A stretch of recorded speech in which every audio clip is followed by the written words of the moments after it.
Hello, hello, welcome along. My name is Verity and I'm so glad to have you here in our beginner yoga series.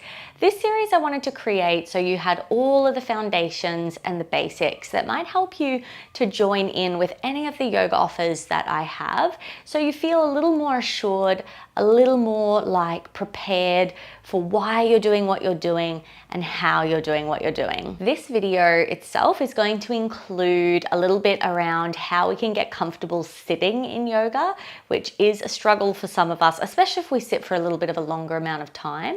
Also, some of the really good handy resting poses you can return to whenever you want throughout your practices. And basically, what is yoga to ground us in why we're actually here.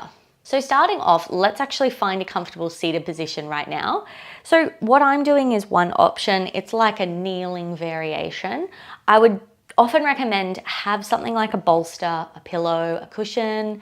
You can also use blocks for this, so you can be kneeling and your legs are either side, so it reduces the compression in your ankles. If you've got a couple of cushions, even blankets you can roll up, you can do the same thing on like a huge taller stack, which is going to reduce the compression even more in your legs. Option 2, you can create like a little platform for yourself. Now, obviously, practicing at home, you can also grab a chair, or you can create kind of like this mini chair here where you're able to sit. So often what we're looking for is our spine to feel quite long, and often when we're down on the ground, our hips roll back quite a lot, and then this creates a whole kind of rounding of the spine and compression for where we want to breathe through our stomach. You might also find you may not need both of those, so perhaps you're even just sitting on one. And if you were cross-legged here, I would recommend, if you want to rock yourself forward on your prop, so you can do this on a block as well, or use your cushion or bolster. Rocking forward, so your hips, we want them maybe a little above the knees. So it gives us that ability then to stack our shoulders over our hips. You can have your legs in a basic cross-legged, you can widen the knees further and have the ankles cross. So just sort of starting to play around with what might work for you. So maybe even now you want to just have a play, if you're not already, just working out what kind of props you can find and use that will help you find that seat. And now we're going to come into a grounding practice in whatever position you've ended up landing in. So perhaps you want to soften your eyes just straight ahead somewhere, a little bit unfocused, maybe even lowering your eyes, or close your eyes. And for a moment, just feel the contact of your body wherever you landed. Your sit bones grounding into that surface or support. A sensation of length along your spine, like there's a little string drawing out through the crown of your head.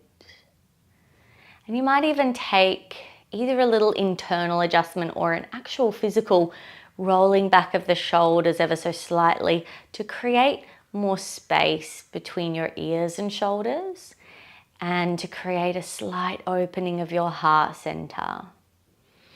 Again, checking that you're tilted so that your shoulders feel stacked over your hips, and your chin might tuck ever so slightly down when you're seated.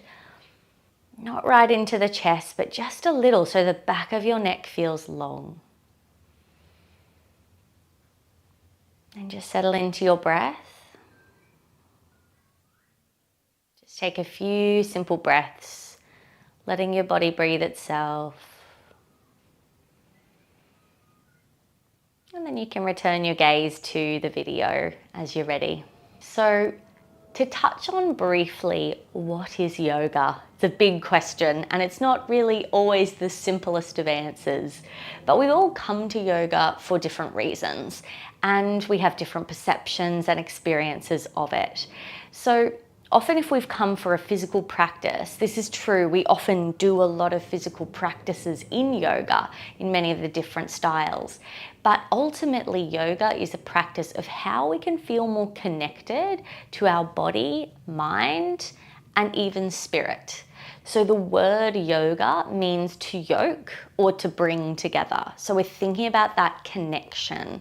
Often we do need to start with that connection to ourself, and we need to find that feeling of presence and connection with our own body, our breath, awareness of what our mind is doing. And then we can find with time, this creates a greater sense of ease in connecting with other people around us, the world around us, that nature that we're a part of.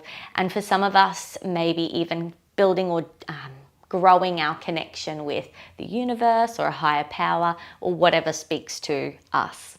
And so we use the physical practices, some of the breathing techniques and other tools within the yoga lineage and practice in order to help us deepen this connection with our body, mind, and spirit. One of the really important themes of yoga for me, we need to give ourselves permission to really tune into our own edge point, where whatever feels right for us.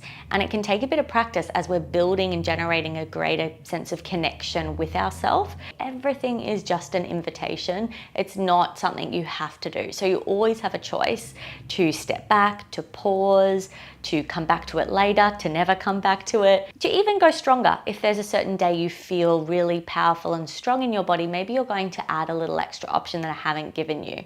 We can find that part of us increasing our resilience and building the strength both internally and externally in our body is by finding some discomfort at times. But notice if it shifts into pain.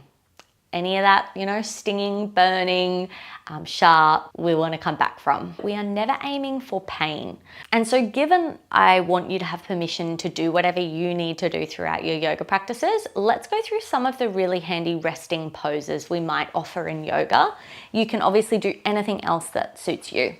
So we've already done sitting. You can of course sit at any time as a handy rest position.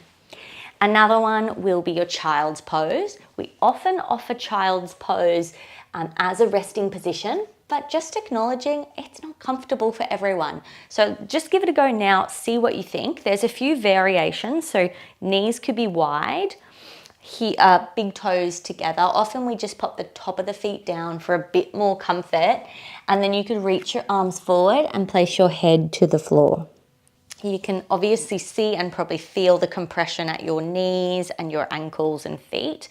So if that feels too strong, you can slide a blanket between your back of your thigh and your calf. I don't have a blanket right with me, but to show you, even just if you had like a thin pillow or something that could fit in there, you can kind of place it behind you, and then it will reduce that compression. Another option with your child's pose is just to move your hands in a different position, like popping them under your head. You can put your head into a block. You could bring your knees closer together. Some people love a closed-legged child's pose. Head rests down and the arms might come down beside your ankles. Not comfortable for everyone with the compression on your abdomen here, but for some people we love it. And then if you don't love your child's pose, totally fine. Another good option might be lying on your stomach. So if you just make your way down, we call this crocodile pose. You can pop your head into your hands, just making a little pillow, either with hands stacked on top of each other, or you can even kind of cross your forearms and pop your forehead into your forearms.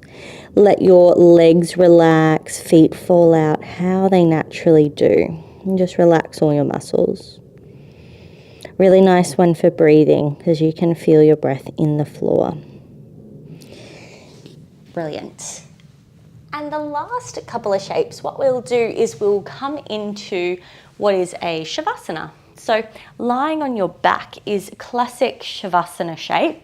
Savasana is the shape we'll do at the end of most of the longer yoga practices that I would offer. It's the way we integrate everything that's happened within the yoga practice, both in your body, mind, and spirit. So you're bringing everything together in a few minutes of silence. Often I'll invite you down to Savasana and you can just rest back. Your arms would traditionally be down beside you with the palms flipped open, and you might tuck your shoulder blades under you to relax The shoulders down from the ears, elongate the neck, and let the feet fall out naturally. So in your Shavasana, sometimes this isn't comfortable because the lower back has a natural curve that comes away from the ground. So if you want to bend your knees, put your feet in the floor, then you can adjust so your pelvis feels more neutral and supported. You walk your feet wide and knock your knees in, and that creates your constructive rest position. So this is another good resting pose or a way to do Shavasana that might be more supportive for your back if you find Shavasana is not great. And then I love to just offer you do anything else. So if you don't really like lying on your back, maybe you're gonna lie on your side, maybe you're gonna go back to your stomach, maybe you need to sit up that day. So feel free to do what you need to do. And while you're in Shavasana, just noting it's not always easy to be in complete quietness. Some of our practices, it's just a few minutes. Other practices, we go longer. And I'll always guide you into it. But remember, you can come back to any of the anchors to the present moment. So sound, listening to sound, ground and body. So your body in the ground, body sensations, and your breath. So you've always got those anchor points. At the end of a yoga practice, we'll tend to finish. If it's a longer practice, we'll often offer a Om. So we would pronounce the Om kind of like A-U-M. Om. So there's 3 kind of sounds to it. The way I do that tends to be like a little scooping sound. You don't have to be exactly the same as me, so you can make your own version of the Om. And we'll do a little practice in a moment together. The Om creates a vibration in our vocal cords that stimulates our vagus nerve. So the vagus nerve is what helps our nervous system tap into that parasympathetic calm response. So we feel more calm, present, grounded. The Om is also said to be the sound of the universe. So it's a way that we can also connect not just with our individual self here, but perhaps with that broader sense of the world around us, the universe, nature, or a higher power. So that feeling of connection beyond just ourself. Let's practice 3 Oms together. Today it might be nice to have a hand on the chest so you can feel that lovely vibration there. So even if you create a quiet Om, just really noticing the vibration and the little bit of resonance that you can hear. So take the next breath out. Breathe in to prepare.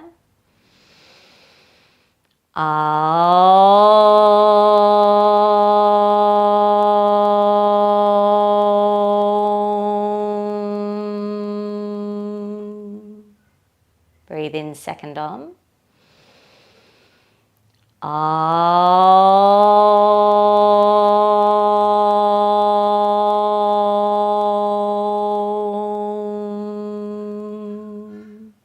Breathe in final Om.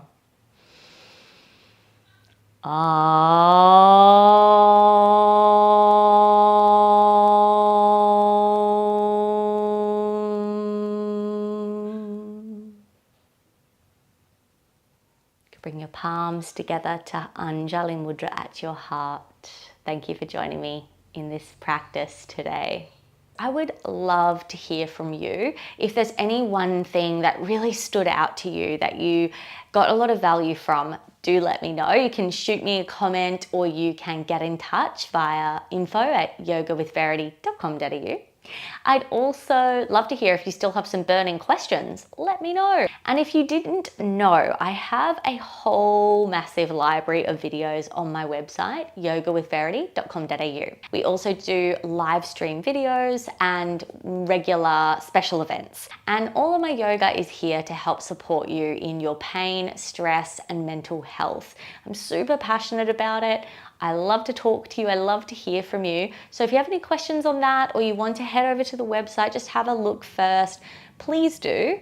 And yeah, I hope to see you on the mat very soon.